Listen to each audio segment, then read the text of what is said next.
За один раз такой самосвал берет 130 тонн с крыши. В смену он делает не меньше 30 рейсов. Получается, что каждый из них вывозит до 5000 тонн скального грунта ежедневно.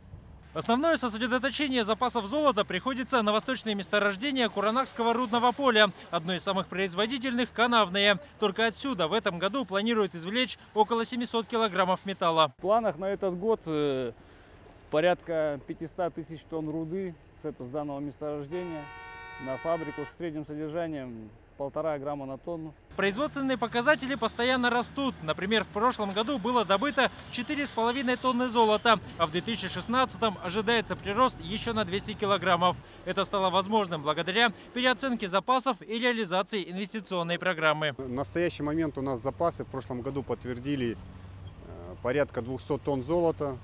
Разрабатывается программа перспективного развития с увеличением производительности, а под новую производительность, соответственно, нужна новая техника. На техническое перевооружение выделены рекордные 3 миллиарда рублей. Около половины этой суммы предусмотрены на закупку горной техники. Сейчас приобретены и доставлены 14 карьерных самосвалов. Камацу 90-тонный грузоподъемностью. Сам весит 70 тонн. На таких мы еще не работали. Будем пробовать. На сборку одной машины уходит до 10 дней. Затем БелАЗы и Камацу постепенно приступают к работе. На первых порах за новичками ведется пристальное наблюдение. До первого ТО они будут работать в щадящем режиме, то есть в обкаточном режиме.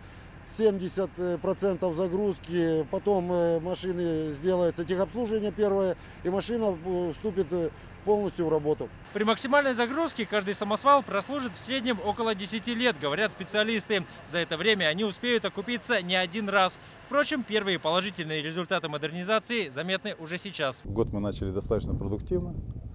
На сегодняшний день мы добыли первую тонну золота. Хотелось бы отметить это по отношению к прошлому году, к объему прошлого года, где-то плюс 10%. Это переоснащение называют одним из самых значимых за всю историю предприятия. Оно позволит не только сохранить объемы добычи, но и значительно увеличить их, при этом обеспечив работу коллективу на ближайшие десятилетия. Дмитрий Макаров, Владимир Ермаков, Вести, Алданский район.